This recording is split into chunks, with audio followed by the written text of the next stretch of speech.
Hello everyone and welcome back to the Super English Talks. My name is Jara and I am so happy, so truly excited to spend this time with you today. In this episode, we're going to talk about something that is at the very center of learning English. It's not about long lists of words. It's not about big grammar rules. It's about something much simpler, but also much more powerful. It's about finding your voice and being able to talk about your daily life. When people start learning English, they often think they need to focus only on difficult vocabulary, on academic topics, or on formal discussions. And yes, those things are important for building knowledge. But in real life, in your daily conversations, what do you really talk about most of the time? You talk about your day, what happened this morning, what you are planning to do later, what you ate for lunch, how you feel right now. These small things might look simple, but they're actually the heart of real communication. Being able to talk about your everyday life in English is where your learning starts to feel real. I remember when I was learning another language myself. I could read textbooks. I could explain history. I could describe science. But when someone asked me a simple question like, "What did you do yesterday evening?" I froze. My brain stopped. I had the words for cook, dinner, watch TV, but I couldn't connect them into a natural answer. It was like having a dictionary in my head, but not knowing how to use it in a real conversation. That's when I realized something very important. If I couldn't talk about my own life, I couldn't really connect with people. And connecting is the real purpose of language. We don't just learn English to pass tests or to read the news. We learn it so we can share our stories, express our feelings, and build relationships with other people. So today, that's exactly what we are going to do together. We are going to take a tour of your typical day, step by step, from the moment you wake up in the morning until the time you go to bed at night. Along the way, I will give you simple words and useful expressions that you can start using right away. We will look at how to describe your morning routine, waking up, getting dressed, eating breakfast, how to talk about your commute or how you get to school or work, how to describe your daytime activities, whether that's working, studying, or doing chores, how to talk about your evening, relaxing, cooking, spending time with friends or family, and even how to describe your weekends, when life feels a little different. We'll also practice how to share your feelings and opinions about these everyday things. For example, not just saying, "I wake up at 7, but adding, "I usually feel tired in the morning, but a hot shower helps me wake up." That's what makes your English sound alive and natural. And don't worry, we will also cover how to ask good questions, so you can keep a daily conversation going. After all, a good chat is not only about talking, it's also about listening and asking. This episode is especially useful if your English level is around B1, but honestly, it's helpful for anyone who wants to sound more natural. Remember, every small moment of your day is a chance to practice English. So, grab a cup of tea, sit back, and let's begin this little journey together. We'll start, of course, with the morning, that very first part of your day. Mornings are important because they set the mood for everything that comes after. And being able to describe your morning routine is one of the most useful skills for everyday conversation. Think about your own mornings. How do you usually wake up? Do you wake up naturally with the sunlight? Or do you, like me, depend on an alarm clock? Maybe you hit the snooze button a few times before you finally get out of bed.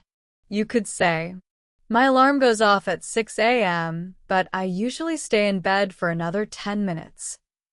Or, "I wake up early because I like to have some quiet time before work." See? Very simple phrases, but they already give you something real to share about your life. And once you can share those, you can connect, and that's when your English really starts to grow. Or maybe you're the complete opposite of someone who struggles in the morning. Maybe you're a real morning person, the kind who just jumps out of bed as soon as you open your eyes. You don't hit snooze, you don't groan. You simply get up and start the day with energy. Now, once you're out of bed, what's the first thing you do? For many people, it's something very small but very important. Some like to stretch a little, moving their arms and legs to wake up their body. Others immediately grab their phone to check messages, emails, or the news. And of course, there are people who like to make their bed right away. It makes them feel neat and organized for the rest of the day. Some, however, leave the bed messy and think, "I'll deal with it later." These are all very simple daily actions, but describing them clearly in English is a great way to practice. Even small verbs like stretch, grab, make, or check are powerful tools in your everyday conversations. Then comes one of the most universal parts of the morning, breakfast. People often say breakfast is the most important meal of the day. Do you agree? Do you normally have breakfast at home, or do you just grab something on the way to school or work? You might say something simple like, "I usually make myself some toast and have a cup of tea for breakfast." Or, "I'm not much of a breakfast person, so I just grab a banana on the go." Maybe you're into cooking and you like to prepare scrambled eggs, pancakes, or something a little more special. Some people like a sweet breakfast, like pastries or fruit. Others prefer something savory, like eggs or soup. Even just saying, "I prefer coffee over tea," or "I love sweet breakfasts," is already the start of a natural conversation in English. After breakfast, it's all about getting ready for the day. This usually means heading to the bathroom. You could say, "First, I take a shower to wake myself up properly." Or, "I usually just wash my face in the morning because I prefer to take a bath in the evening." Then comes brushing your teeth, combing your hair, maybe styling it in a special way. And, of course, choosing your clothes. Some people carefully plan their outfits the night before so there's no stress in the morning. Others just grab something comfortable and casual. All these small choices tell a story about your personal style and habits. Now, let me share a real-life example with you. I once met a wonderfully cheerful woman from Japan named Akari, who was studying English in London. Akari absolutely hated mornings. She was not a morning person at all. Getting out of bed felt like a battle for her every single day. She used to hit the snooze button at least 3 times before finally dragging herself up. She often joked, "My alarm clock is my worst enemy." When she first started her English classes, she found it difficult to talk about her mornings. She didn't enjoy them, so she didn't want to describe them. But then one of her teachers gave her a really fun idea: use English as part of your morning routine. The exercise was simple. Pick an English podcast or a fun song you love and play it every morning. Then, as you go through your routine, try to describe what you are doing out loud, even if it's just talking to yourself. Akari chose a silly, upbeat English pop song that always made her laugh. She decided that every time her alarm went off, instead of hitting snooze, she would press play on that song. So her mornings began to change. Her alarm would ring, and instead of groaning and going back to sleep, she would say out loud, "Ugh, it's so early, okay. Akari, time to get up." When her feet touched the cold floor, she would describe it. "My feet are touching the cold floor. Brrr." As she stretched her arms and legs, she'd say, "Time to stretch my body. Wake up, arms. Wake up, legs." She would walk into the kitchen, still half asleep, and say, "I'm going to make some tea now. I need a big cup of tea to wake up." Do you see how powerful this is? She wasn't just thinking about English in her head. She was living it, using it in her daily life, in her real routines. Slowly, she became more comfortable talking about mornings. She stopped freezing when people asked her simple questions. And her English grew stronger, step by step, just by describing the ordinary things she was already doing. Akari's story showed us how even the parts of the day you dislike can become fun practice opportunities. She turned her morning struggle into a playful English session, singing out of tune and describing her tea-making step by step. By the end of her course, she could talk about her mornings with confidence and even with joy. Then there was Marco, a shy but very polite young man from Italy. His mornings looked completely different from Akari's. He actually enjoyed his routine, but he faced a different challenge. He was nervous about speaking English with strangers. Every day before class, Marco stopped at a small coffee shop near his English school. He always ordered the same thing. "Can I have a latte, please?" He knew this phrase perfectly, but that was it. He wanted to say more. He wanted to connect. Yet after ordering, his mind would go blank. One morning, something changed. He noticed the barista, a friendly woman named Sarah, was wearing a t-shirt with a cartoon picture of a cat playing the guitar. Marco loved cats. The shirt made him smile, and he wanted to say something. He hesitated, feeling his heart beat faster. But as Sarah handed him his coffee, he found his courage and said, "I really like your shirt. The cat, it plays guitar."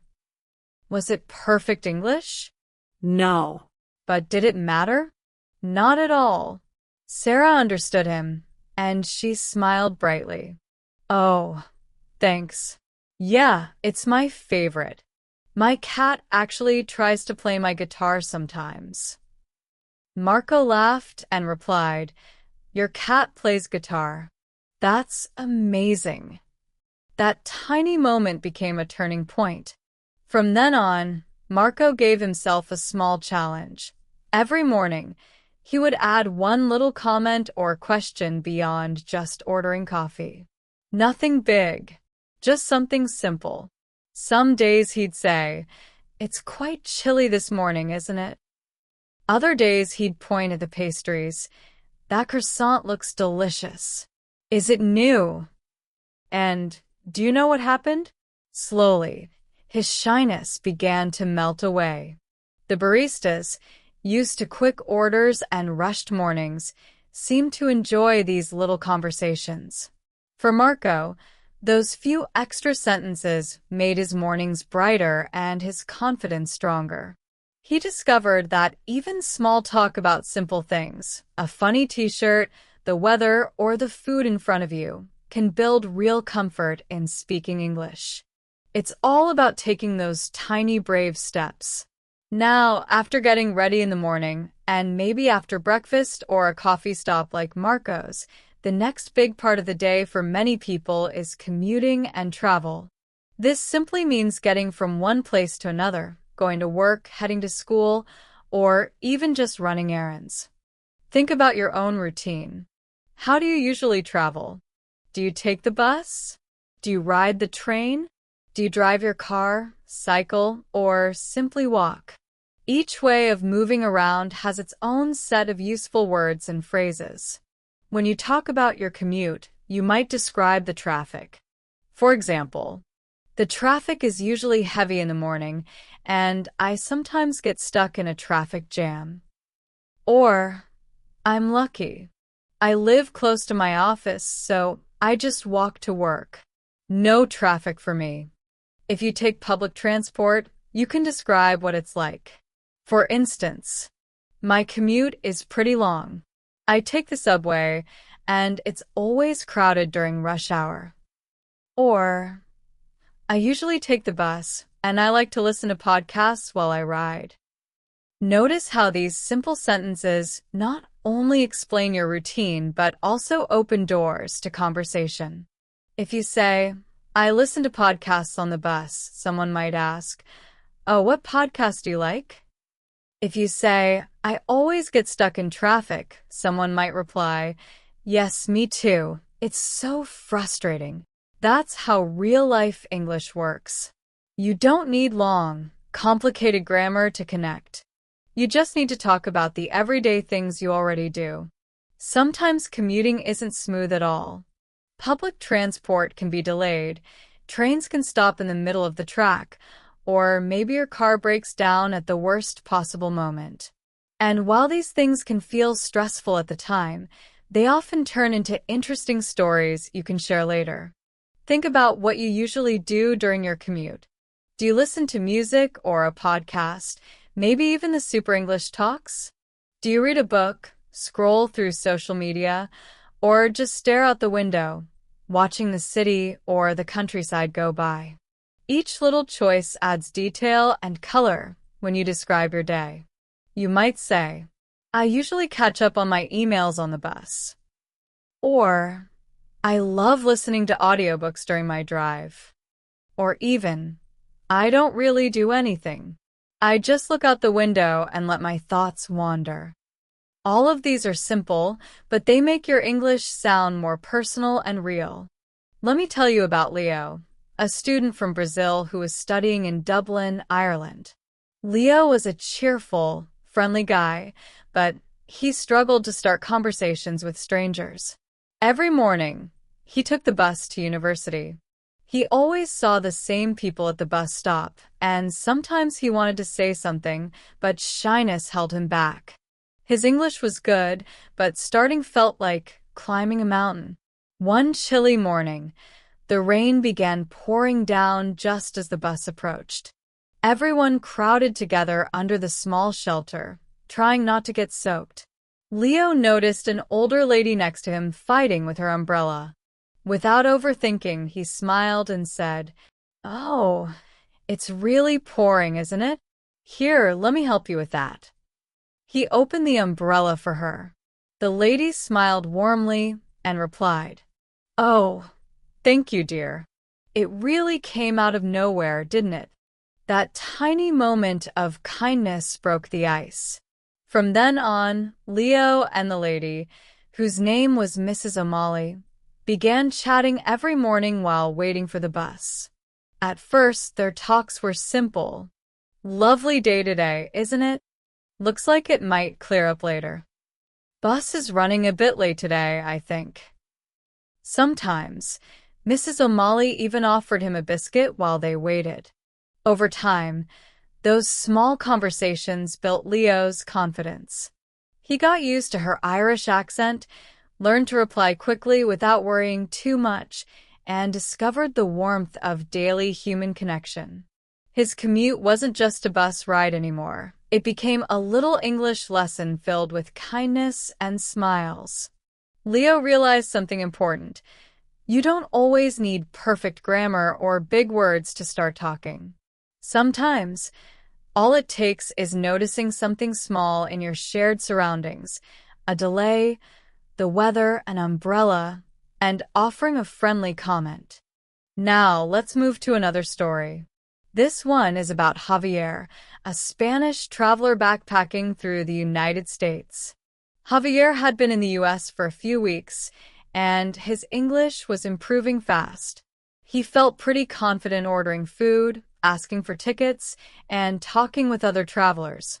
But he hadn't yet faced a real challenge. One afternoon, Javier was driving a rental car through the quiet countryside. He was relying on his phone's GPS to guide him. Suddenly, his phone battery died. No charger. No paper map. No clue where he was. He drove for another 15 minutes, his stomach tightening with panic. He hadn't seen another car in ages, and the road signs were rare and confusing. Finally, he spotted a small gas station in the distance. He pulled in, parked the car, and sat for a moment, taking a deep breath. This was it. He would have to ask for help in English, with no Google Translate, no dictionary, just his own words. He walked inside. A friendly-looking man stood behind the counter. Javier began a little nervously.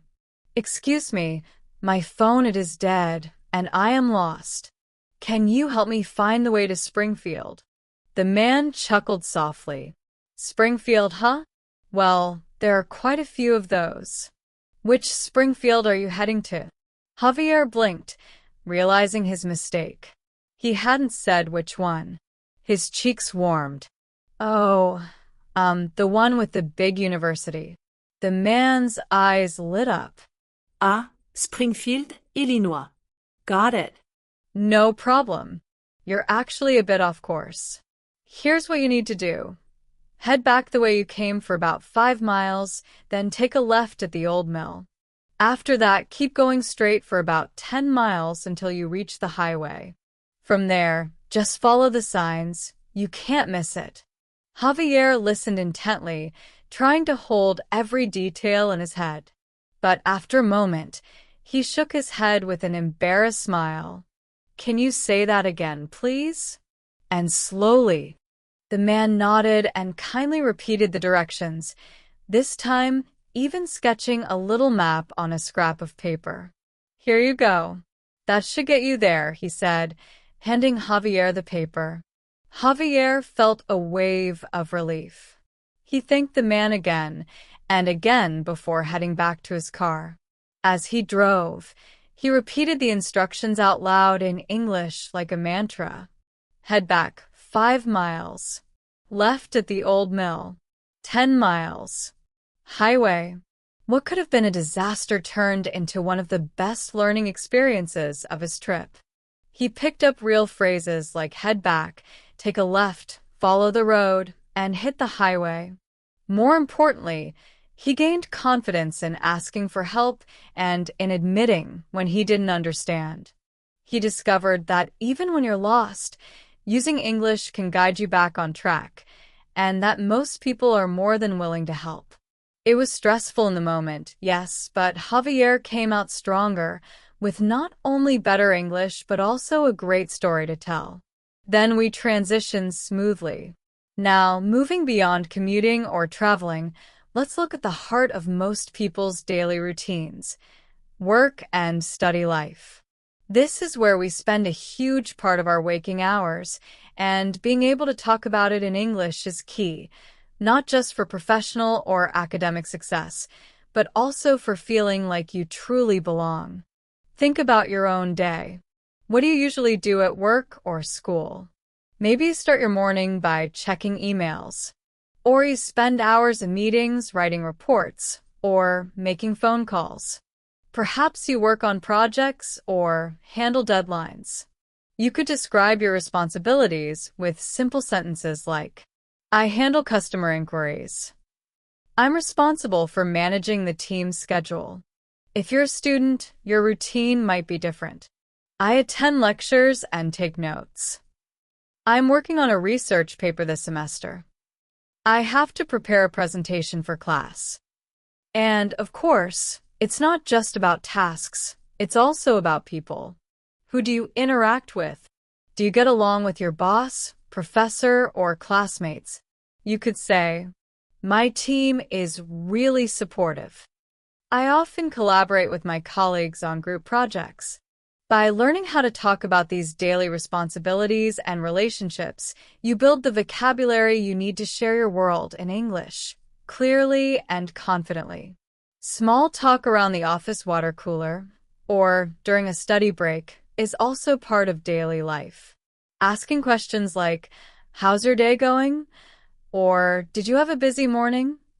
Can open the door to more natural conversations. Of course, not every day is easy. Sometimes you might have a heavy workload, feel stressed about an exam, or struggle with a particular subject. Being able to express these challenges helps you connect with others. On the flip side, it's just as important to share your achievements. Did you finish a big project? Did you pass an important test? Or maybe you just had a really productive day. Celebrating small victories in English is a great way to practice positive expressions. And let's not forget lunch breaks. What do you usually do? Do you eat at your desk, bring a packed lunch, or head out with colleagues? Even describing something simple like, I usually have a sandwich and salad for lunch, or today I'm trying that new restaurant down the street, gives you easy points for conversation. Now, let me share a story about Anna, a bright young marketing specialist from Ukraine who had recently joined an international company in Berlin. Anna's written English was excellent, but she struggled in meetings. Her head was full of ideas, but when it was her turn to speak, her voice grew small, her heart raced, and the words disappeared. She feared sounding silly or making a grammar mistake in front of her colleagues, and especially her demanding boss. Then came a turning point. Her manager scheduled a big brainstorming meeting for a new product launch, and he asked everyone to prepare ideas. Anna saw this as her chance. She promised herself she would not just listen, she would speak. She chose 3 key ideas and wrote down short, clear sentences for each one. She practiced them over and over, not just the words, but also her tone and rhythm. She rehearsed useful phrases like, I think we should consider. My suggestion is to, from my perspective. She even practiced polite ways to jump into the conversation. That's a great point, and I'd like to add, if I may just jump in for a second. On the day of the meeting, Anna was nervous. Her palms were sweaty as her manager opened the floor. She waited for a pause, then took a deep breath. If I may just jump in for a second, she began, her voice trembling slightly. I think we should consider a social media campaign that focuses on user-generated content. The room fell quiet. Then her manager nodded. That's an interesting idea, Anna. Could you explain more? A wave of adrenaline rushed through her. She explained, using the sentences she had practiced. She wasn't perfect. She stumbled over a word or two, but she spoke, and her idea was heard.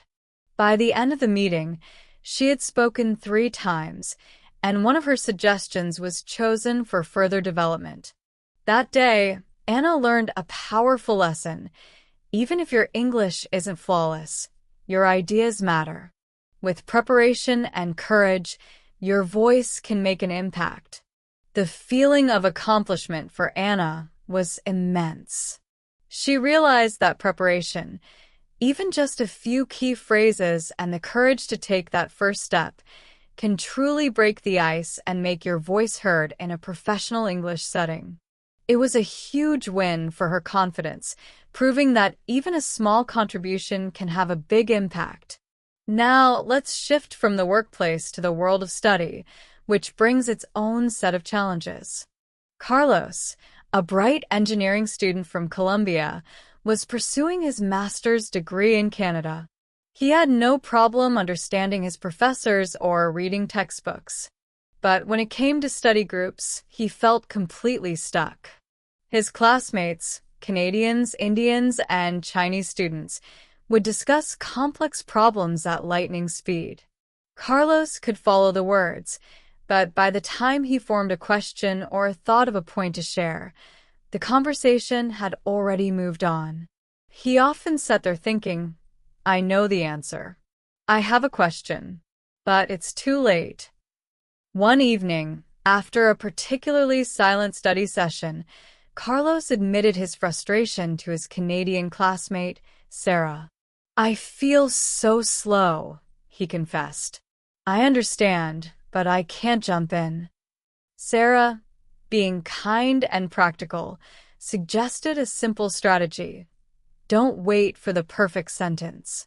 Instead, focus on just one short phrase or question. Things like, can you clarify? What about? So, you mean? She told him, just get those first few words out, then build on it. Carlos decided to try. At the next study group, when someone explained a tricky concept, he jumped in with, so, you mean we should consider the stress points here? Or, can you clarify the formula you used? It wasn't perfect. Sometimes he still hesitated, but he was speaking. He also started preparing 1 or 2 simple questions before each session, even if he already knew the answers, just to warm up his English. Over the semester, Carlos's confidence grew tremendously. He went from being the quiet listener to an active participant, contributing ideas and asking sharp questions. He discovered that breaking his speech into smaller, manageable pieces helped him keep up with fast discussions and made him a valued voice in his group. It was proof that sometimes the simplest strategies, like starting with just a phrase, can unlock the biggest results. And of course, daily work and study life also bring us moments of embarrassment, but often those moments carry the biggest lessons. Take Layla, a young designer from France who worked for an international fashion brand. She was usually very careful with her English, especially in writing. But one hectic afternoon, while rushing to send an email to a client about a design change, she made a tiny mistake. Instead of writing, "Please review the attached mock-up," she accidentally typed, "Please revile the attached mock-up." Now, as we saw with Layla's story, mistakes can turn into funny memories and powerful lessons. They remind us that English doesn't have to be perfect to be effective. What matters most is how you handle the moment, with honesty, politeness, and a bit of courage. Once the work or study day wraps up, our focus usually shifts to something much lighter: downtime and leisure. These are the golden hours when we get to relax, recharge, and enjoy life. And they're also where some of the easiest and most fun English conversations happen. So, what do you usually do after work or class? Maybe you head straight to the gym to work out or go for a walk to clear your mind. Or maybe you just want to kick back at home. You could say, "After work, I usually hit the gym for an hour to burn off some steam." Or, "I just like to chill out on the couch and watch some TV." These casual phrases, burn off steam, chill out, kick back, are exactly the kinds of expressions that make your English sound more natural. Entertainment is another great conversation starter. What kind of TV shows are you into these days? Are you binge watching a series on Netflix, or do you prefer movies? You might say, "I'm currently binge watching a new fantasy series. It's so addictive." Or, "I'm not really into TV. I'd rather read a good book before bed." And of course, music. Always a universal topic. You can ask, "What kind of music are you into?" Or share something yourself. "I love listening to jazz in the evenings. It helps me unwind." Then comes dinner, another part of the day full of easy English phrases. Do you cook at home, or do you like eating out? You might say, "I usually cook a quick meal like pasta or stir-fry." Or, "I love trying new restaurants. There's a great Thai place near my apartment."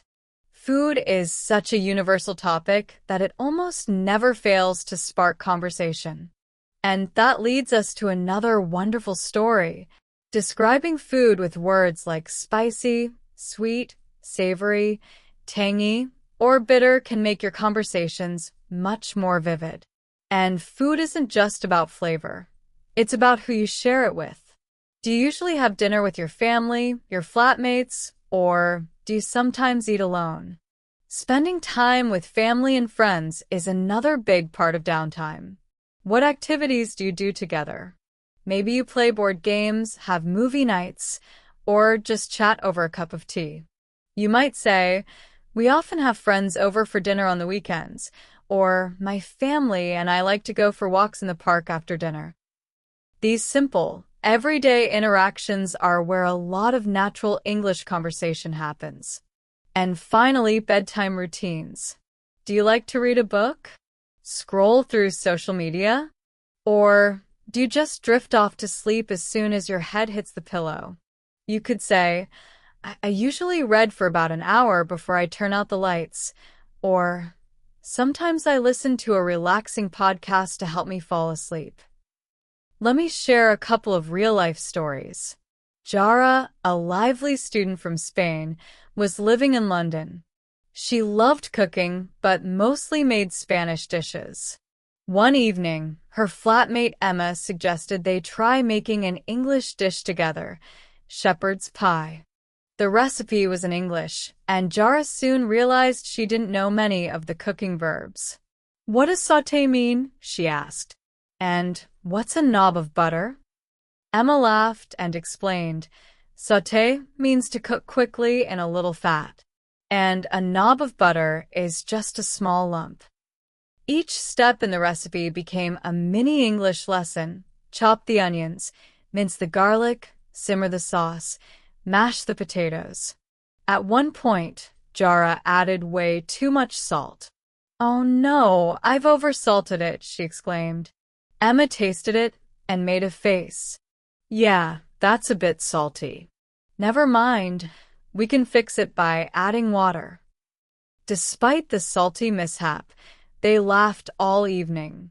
And the next day, Jara proudly told her friends, "Yesterday I sautéed onions, minced garlic, and accidentally oversalted the shepherd's pie, but we fixed it." She realized that learning English while doing something fun, like cooking, made the words stick in her memory in a way grammar drills never could. Then there was Kenji, a quiet young man from Japan who worked long hours in an office. When he came home, he was too tired to study, so he usually just crashed on the sofa and watched TV. One day, he had an idea. Instead of watching his favorite American sitcoms with Japanese subtitles, he switched to English subtitles. At first it was tough. He had to pause, rewind, and look up words. But because he loved the shows, it didn't feel like hard work. After a few weeks, Kenji noticed something amazing. He was picking up jokes, phrases, and expressions without even trying. Later, he joined an online fan group for one of the shows. At first, he only read posts. But one day, he wrote a short comment. "I think Chandler is so funny. His sarcastic comments always make me laugh out loud." He had borrowed a phrase straight from the show, laugh out loud. That little step gave him confidence to keep writing more. When you talk about food in English, it's good to use words that describe the taste. Words like spicy, sweet, savory, tangy, or bitter can make your conversations sound much more vivid. Instead of just saying, "I like this dish," you can say, "I like this dish because it's sweet and tangy," or "This soup tastes savory and comforting." These little details make your English sound more natural. Now, who do you usually have dinner with? Do you eat with your family, your flatmates, or do you sometimes eat alone? Food is not only about taste, it's also about the people you share it with. Spending time with family and friends is a big part of life after work or study. Think about the activities you do together. Maybe you play board games, maybe you watch a movie together, or maybe you just sit around the table and chat over a cup of tea. You could say, "We often have friends over for dinner on the weekends," or "My family and I like to go for walks in the park after dinner." These are simple, everyday sentences, but they are powerful because this is where real conversation happens. And then comes the bedtime routine. Some people like to read a book before sleeping. Others scroll through social media. And some people are so tired that they fall asleep the moment their head touches the pillow.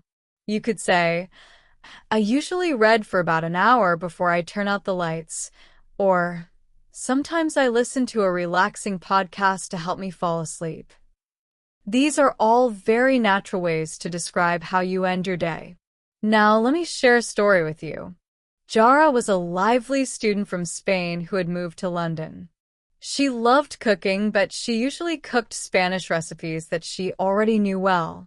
One evening, her flatmate, an English girl named Emma, suggested they try something different. "Let's make an English dish tonight," Emma said. She picked shepherd's pie, a traditional British dish. Jara was excited, but also a little nervous. The recipe was in English, and she realized she didn't know many of the cooking verbs. As they began, she stopped and asked, "Emma, what does sauté mean?"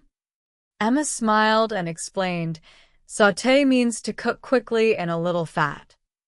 Then Jara pointed to another phrase, "a knob of butter," and said, "What is that?" Emma laughed. A knob of butter just means a small lump, not an exact measurement. Every step of the recipe became a mini English lesson.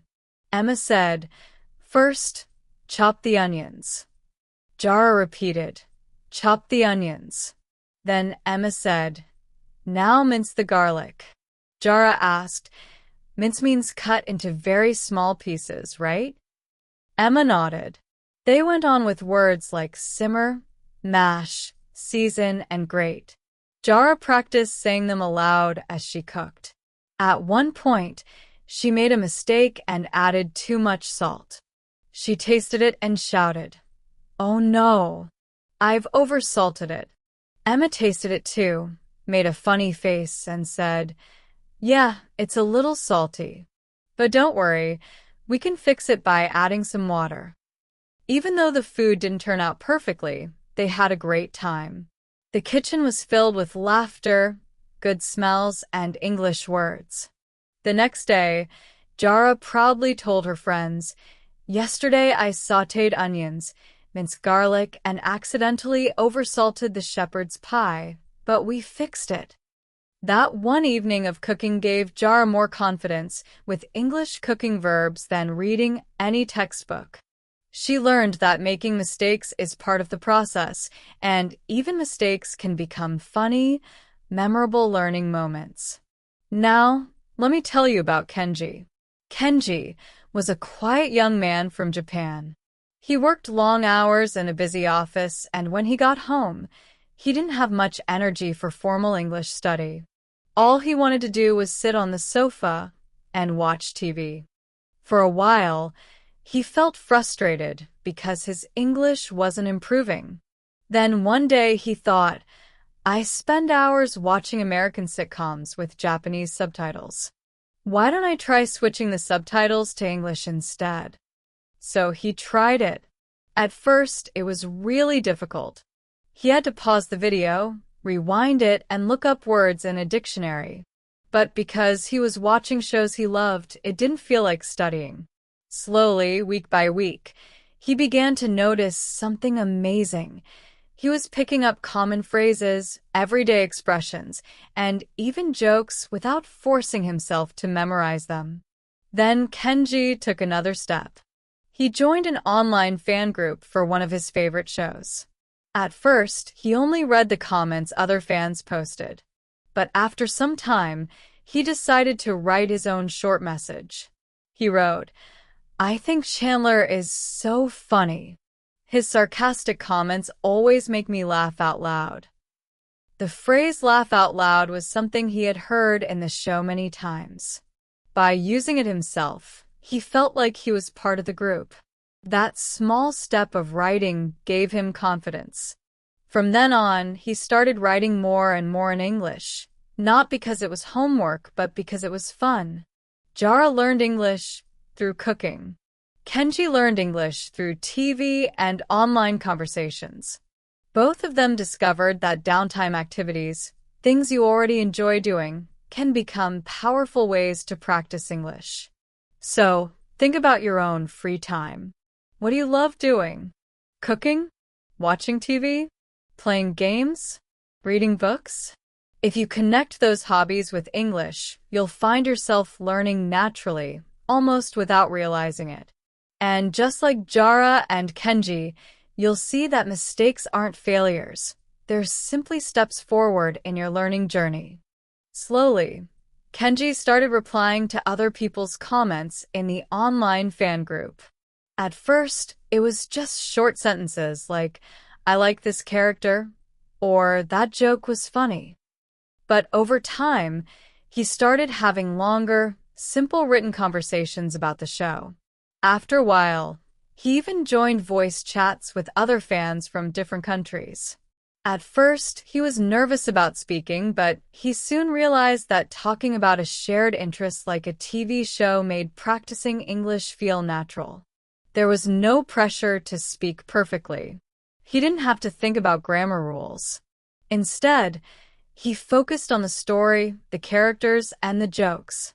What Kenji had thought was wasting time, watching TV, actually became one of his best ways to learn English. He discovered that learning doesn't always have to be hard. It can happen when you are relaxing and doing something you enjoy. Now, let's talk about Lena, a student from Germany. Lena was shy and often felt nervous when people invited her to social events. She loved quiet evenings in her room, reading or watching shows, but she knew that to improve her English, she needed to practice speaking. One Friday, her flatmates invited her to a casual pizza and board game night. Her first thought was to say no and stay in her room, but then she said to herself, "Okay, I'll go for just 1 hour." Just 1 hour. When Lena arrived, people were already talking and laughing. She felt that familiar nervous knot in her stomach. Her flatmate introduced her. "This is Lena from Germany. She's great at strategy games." Someone immediately asked, "Oh, what kind of games do you like?" Lena took a deep breath and said, "I like strategy games, like chess or sometimes Settlers of Catan." It was a short answer, but it was a start. The conversation naturally moved on to other board games, favorite movies, and travel. Lena listened carefully and tried to add short comments or ask small questions whenever she felt it was the right moment. She learned phrases like, "I'm not familiar with that one," for when someone mentioned a game she didn't know. She also learned polite phrases like, "Oh, really?" or "That's interesting," to show she was listening. By the end of the night, Lena had stayed for over 3 hours. She had laughed, learned a new board game, and had several small conversations. She even told a short, funny story about a bad travel experience. When she went back to her room, she felt tired but very happy. She realized that showing up, even when nervous, and joining a shared activity helped her English flow naturally. She had learned an important lesson. Sometimes the best way to practice English is to simply participate and be open to connection. Now, let's think about weekends. Weekends are different from work days or study days. They're all about free time, personal plans, hobbies, and experiences. Weekends are perfect conversation topics because people love to talk about what they do when they have free time. You could ask, "What do you usually do on the weekend?" Or, "Do you prefer to relax at home or go out and do activities?" Maybe someone will say, "I usually go hiking," or "I like to cook something special on Saturday nights." These are simple sentences, but they open up long, friendly conversations. Weekends also give people the chance to talk about hobbies, visits with friends, sports, or even small adventures in the city. Sharing these stories helps English learners practice not only words and phrases, but also storytelling. Being able to talk about your free time, your weekend plans, or what you did last weekend is very important in English. These are the kinds of things people talk about every day, so practicing them helps you sound natural. Think about your own weekend. How do you usually plan it? Do you make plans in advance, like writing them in a calendar or deciding what to do each day? Or are you more spontaneous and decide what to do as things happen? You could say, "I usually like to have my weekends planned out," or "I prefer to play it by ear on the weekends." The second one means you make decisions as you go along, without planning too much. Next, think about your daily habits on the weekend. Do you sleep in and catch up on rest after a busy week? Or are you an early riser, even on Saturdays and Sundays? These small details make your conversations more personal and interesting. Shopping is another common weekend activity. Where do you go? Do you go to a supermarket for groceries, or do you like to browse a local market? Maybe you go window shopping at a mall, or you have a specific item you're looking for. You could ask things like, do you know where I can find the dairy section? Or, how much does this cost? These are very practical phrases for everyday life. Some people use weekends for sports or outdoor activities. Do you play football, tennis, or another sport? Maybe you enjoy hiking in the mountains, biking along a trail, or having a picnic in the park. You could say, I usually play football with my friends on Saturday mornings, or my family and I love to go for long walks in the countryside on Sundays. These phrases help you talk about hobbies and exercise. Weekends are also a time for friends and family. Do you visit relatives or invite friends over? Maybe you go out for a meal or watch a movie together. You could say, we often have friends over for dinner on the weekend, or I like to go to the cinema with my sister on Saturdays. These sentences make it easy to talk about your social life. Let me give you an example. David was a university student from Germany. He was good at English, but he felt that his speaking practice was too formal, too much like classroom exercises. He wanted to use English in real life. So he decided to try a challenge. He would only speak English for an entire weekend. He called it his English Immersion Weekend. On Saturday morning, his English flatmate asked, "What are your plans for the weekend?" David took a deep breath and said, "Well, I'm going to try to only speak English for the whole weekend. It's a bit of a challenge." His flatmate thought it was a great idea and offered to help. David usually spent Saturdays running errands and meeting friends, which gave him many chances to speak English. At the bakery, he ordered bread and asked, "Is this wholemeal bread freshly baked today?" Later, he needed directions to a bookshop. His words got a little mixed up, but he didn't give up. He said, "Excuse me, I'm trying to find my way to the book nook. Is it down the street, or do I need to turn right?" He also tried small talk with the cashier at the supermarket about the long line.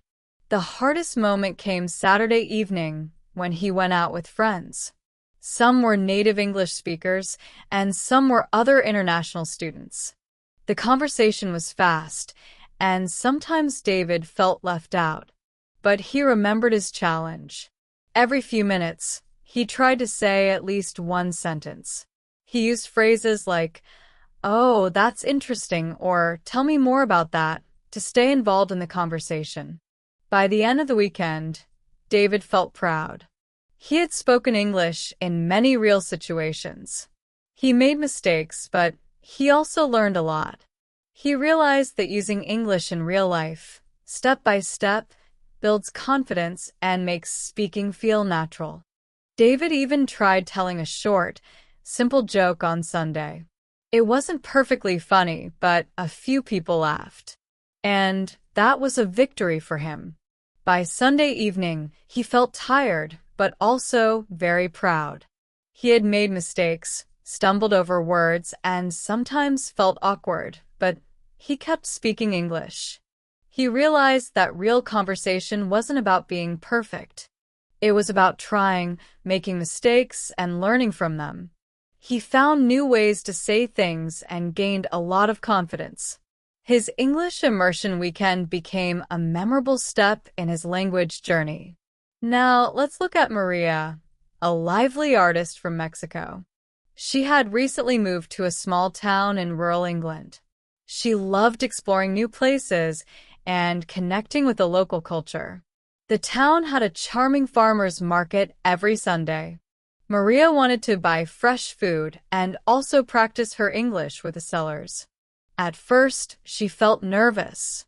She worried about understanding the local accents or making mistakes when asking questions. On her first visit, she went to a stand with fresh berries.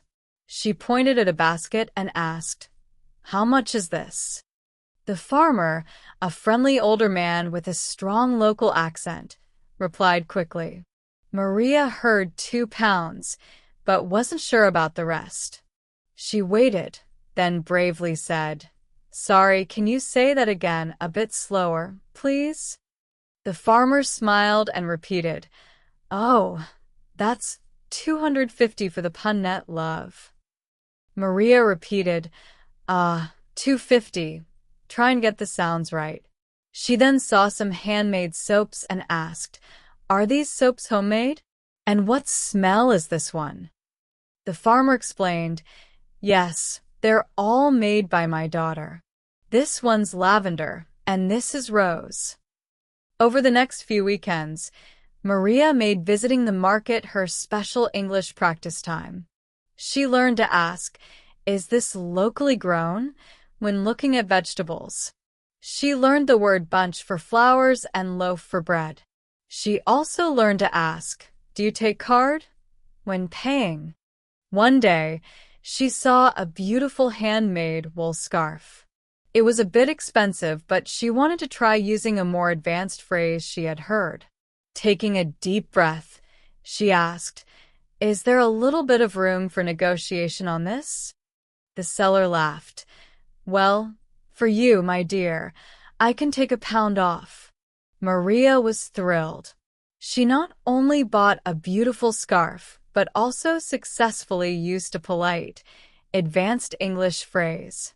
Maria realized that real-life situations like buying things at a market encourage you to use English naturally. The learning happens in small steps, through practice, conversation, and little victories. Her market trips became highlights of her week, not just for the fresh food, but for the fresh conversations she had with people. Beyond daily routines, an important part of conversation is expressing feelings and opinions. This is where English becomes personal and real. It lets you share more than just facts. It lets you share yourself. Think about your feelings throughout the day. How would you describe them? You might say, "I'm feeling a bit tired today. I'm really happy that it's Friday. I'm stressed about a deadline. I feel relaxed after a good workout." Using simple words for feelings helps your English sound natural. Phrases like "I'm feeling" or "I'm a bit" are very common and make it easy to share your thoughts and emotions with others. Using simple phrases like "I feel" or "I'm feeling" is a great start. You can also explain why you feel that way. For example, "I'm feeling a bit tired because I didn't get enough sleep last night.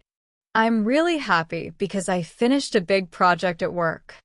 Talking about what you like or dislike in your daily routines is very common too.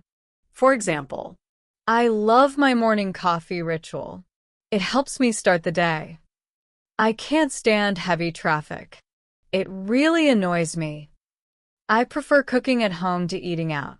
I'm not a fan of doing chores on the weekends." Using phrases like "I love," "I enjoy," "I prefer," "I don't like," "I can't stand," or "I'm not a fan of" helps you share your personal tastes. You can also talk about challenges and how you deal with them. For example, "My biggest challenge today was dealing with a difficult customer. I'm trying to manage my time better so I don't feel so rushed in the mornings." You can describe how you cope. "I usually take a break and listen to music when I feel overwhelmed. I try to break big tasks into smaller ones to make them easier to handle." These conversations are easy to understand and show that you can talk about feelings and solutions. You can also give opinions about news or events. "I think the new park downtown is a great idea. I don't agree with the decision to raise public transport fares." Using phrases like "I think," "in my opinion," "I believe that," or "I don't think" helps you express yourself politely. Let me tell you about Ben, a student from Vietnam studying English in Canada. Ben understood English well, but he rarely shared how he really felt. He would often just say, "I'm fine." Even when he was very stressed, He found it hard to use English words for his feelings beyond happy or sad. One cold and gloomy Monday morning, his teacher asked the class, "How is everyone feeling today and why?" Most students gave short answers. When it came to Ben, he paused. Encouraged by the teacher's warm smile, he decided to be honest. "Well, I am feeling a bit grumpy today and also a bit homesick because the weather is so gray and cold. It reminds me of sad days back home, and I missed my bus, so I had to walk in the rain, and my feet are freezing." He actually used the word grumpy, which he had learned but never used before. The class laughed gently, and his teacher nodded kindly. "Oh, Ben, I hear you.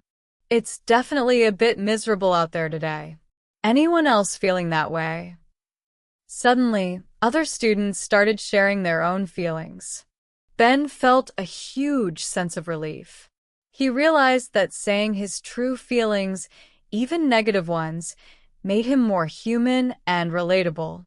From then on, Ben tried to use a wider range of feeling words he learned. Whether he was thrilled about a good grade, frustrated with a broken computer, or content after a good meal, he learned that sharing your feelings helps you connect with others. Then there's Maya, a young professional from India working in London. Maya was generally positive, but there was one thing that really bothered her: noisy neighbors. Maya lived next to a construction site, and the drilling and hammering started very early every morning. It was really bothering her, but she had not talked about it clearly in English with her colleagues or friends. One day during a coffee break, a colleague asked, "How's your new flat, Maya?" "Settling in." Maya took a deep breath. Instead of just saying, "It's fine," she decided to share her true feelings politely. "It's great, thank you. But I have to say, the construction next door is driving me crazy. The noise starts at 7 a.m. sharp, and it's quite disruptive. I'm finding it really hard to get a good night's sleep." She used phrases like driving me crazy and disruptive, which she had heard native speakers use.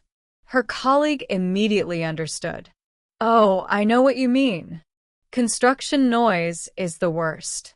You must be tired."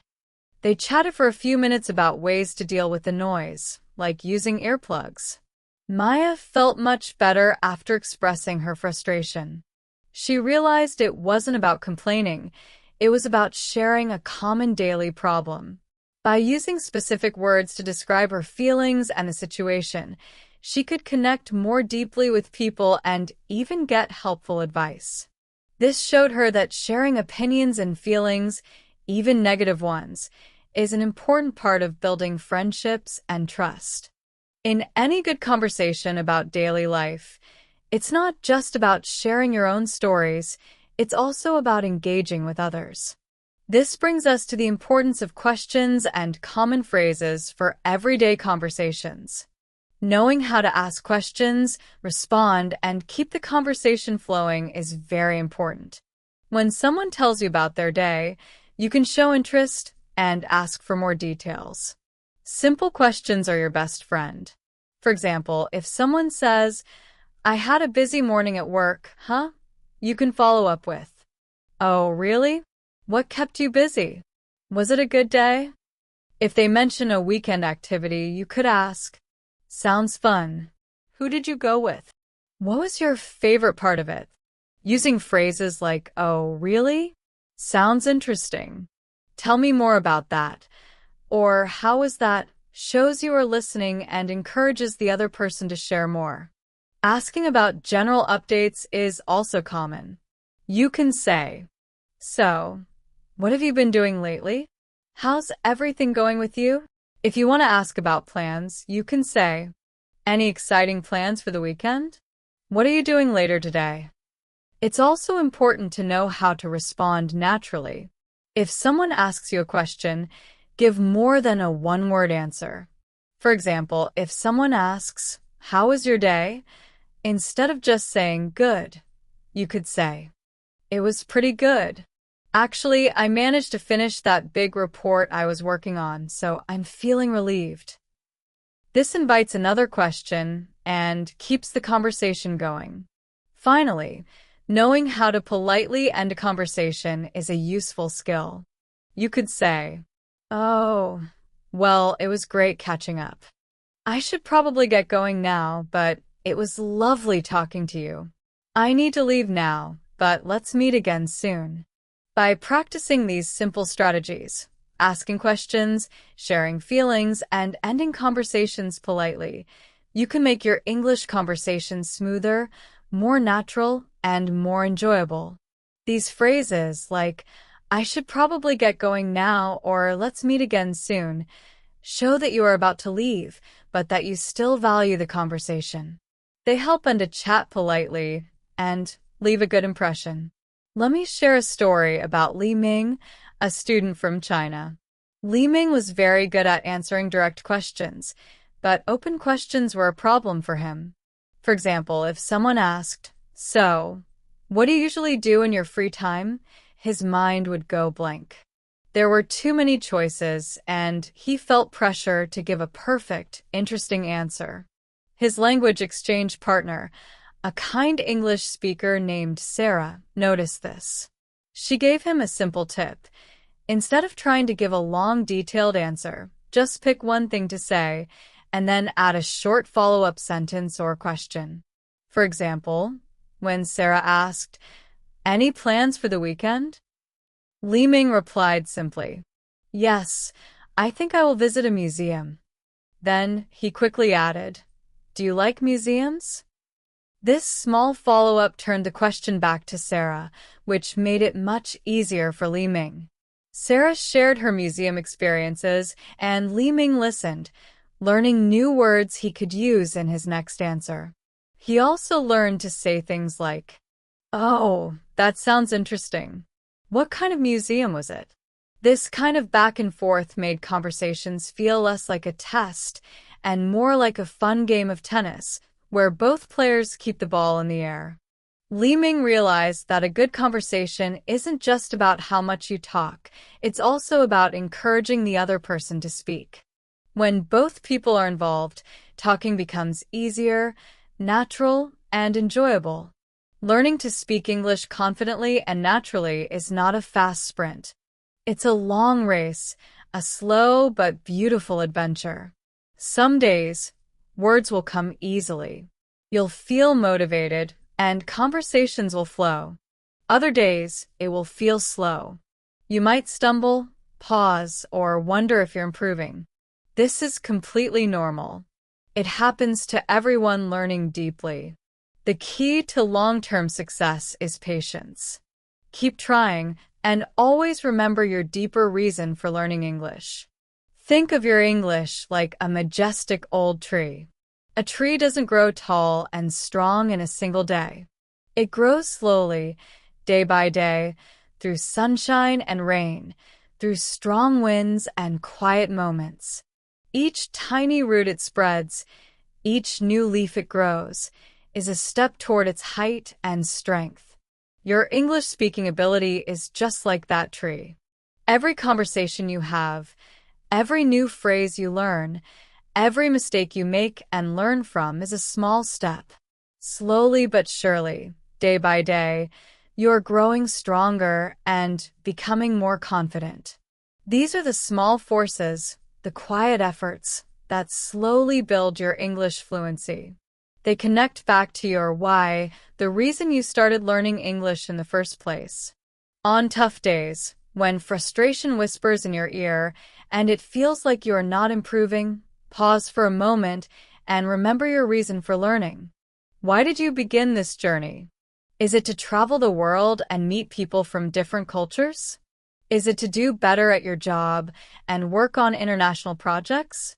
Is it to enjoy movies and books without needing subtitles or translations? Or is it simply for the joy and satisfaction of learning a new skill? Hold that picture clearly in your mind. Let your why be your guide, your anchor, and your reason to keep moving forward. It is the fuel that will push you when the path feels steep. It's also important to celebrate milestones, not just small daily wins. Big achievements matter too. Maybe you managed to have your first 15-minute conversation completely in English. Maybe you handled a tricky situation with a native speaker or gave a presentation in English at work.